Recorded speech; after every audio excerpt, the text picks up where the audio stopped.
Hey guys, this is Felix, and I'll be reviewing the ShengShou Pyraminxes. Before I start, I just want to let you guys know I have never owned a Pyraminx puzzle that I actually like. So if I complain a lot, that's very natural for me. So you might find that I might say a lot of bad things about this puzzle, but overall, this puzzle is actually really good, and it's actually really close to a Pyraminx that I actually do like. So just so you guys know. In this video, I'll start out by going over the mechanism of the puzzle. I'll talk about my first impressions out of the box, and then how the Pyraminx turns now, and what I think about it. So, for the mechanism, I already have this Pyraminx disassembled slightly. The core on the inside has a 4-arm core, as opposed to a ball core, like I think a QJ has. I don't really think it makes much of a difference. I could be wrong. It uses ball bearings for the locking mechanism. So you have ball bearings on each of these center pieces, I guess, and also underneath the tips.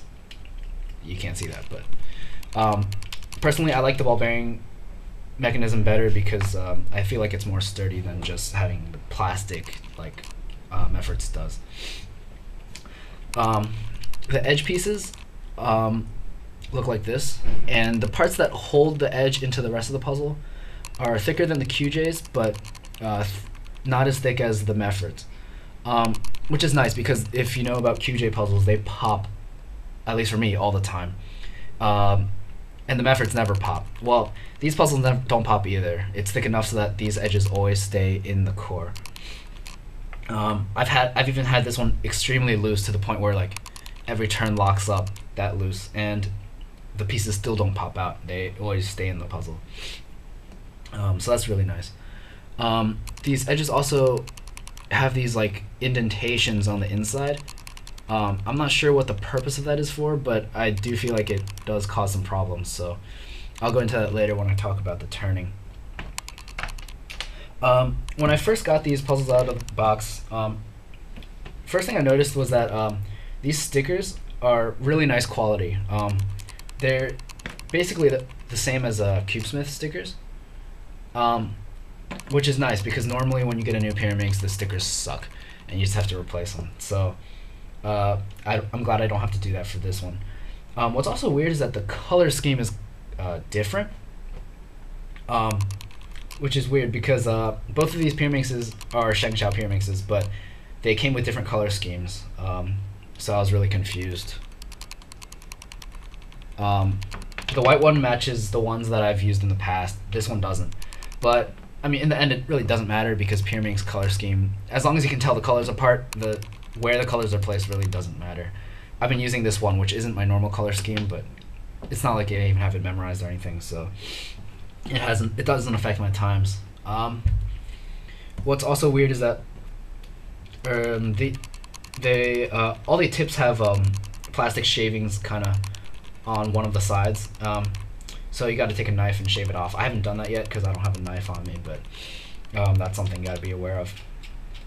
One other thing I noticed was that, well, when I got it, the tensions were all really off, so I had to change that. But while I was changing it, I noticed that two of the tips in this puzzle, two of the screws where the grooves are that you screwed in were kind of shaved off a little bit.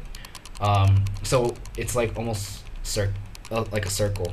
So when you're trying to screw it in, it's hard for the screwdriver to catch on anything, and it ends up stripping it off even more. So I'm trying not to tension this one as much as I can, just so that I can avoid making it worse and worse. But it was a shame that two of these tips had that problem. The other two are perfectly fine, and all 4 tips on this are okay. So I think maybe I just got unlucky with that.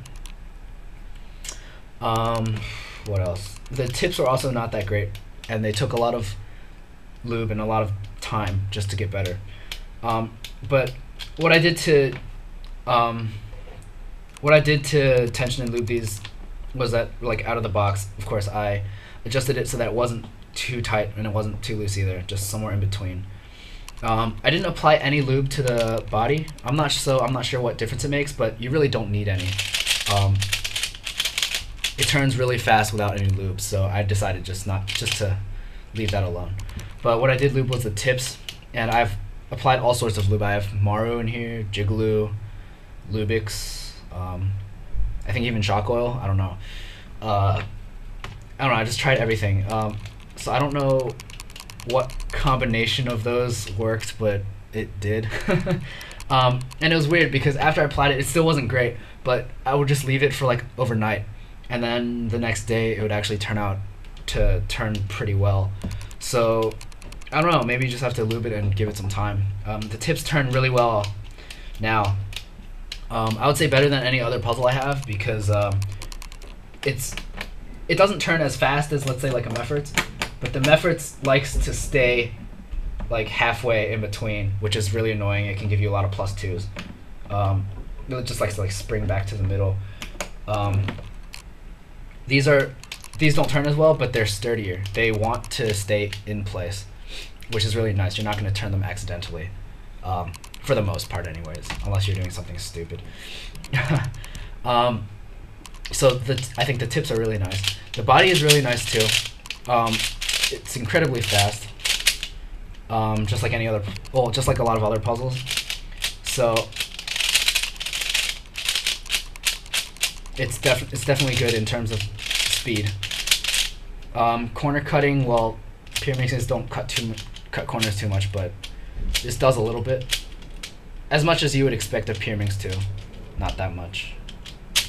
So, but I don't know. You shouldn't really have to cut corners on Pyraminx since it locks into place anyways.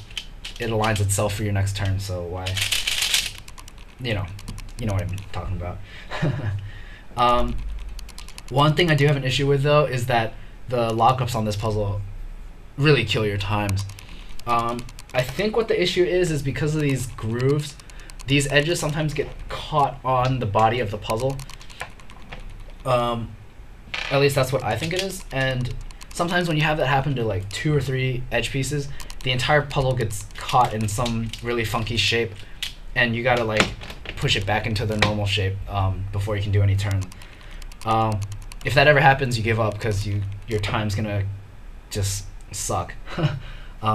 Sometimes I'm doing an average, and my first bunch of solves will be like all pretty good, and then I'll have one solve that's like 8 or 9 seconds. Not because I messed up, but because the puzzle just stopped turning. And that can sometimes be an issue. Luckily, it doesn't happen too much, but when it does lock up, your solve's done. So if that didn't happen, I feel like this puzzle would be perfect, almost perfect. But like that's just it's kind of a big problem, but not so much that it happens every solve. Overall, like, I think this puzzle is really good. I haven't been getting any +2s, which is really a problem for me, especially for those of you who know, who have seen me solve before. I get +2s all the time. This one doesn't really happen unless I make a mistake, which of course has happened, but not by accident. Like when I'm turning and when I put it down, the tip turns itself. That never happens with this puzzle, which is really nice. So I've been practicing with this puzzle a lot as opposed to my old ones. I recommend this for basically any kind of cuber. If you like loose puzzles or tight ones, this works either way. I think I've tried both ways. It's just if it's looser, you need to be more consistent, which I'm a more consistent turner. Make sure everything's accurately lined up before you turn. That's not something I'm good at, so mine's a little tighter. And yeah. So if you have any questions or comments, just post below, send me a message, and I'll get back to you as soon as possible. Thank you.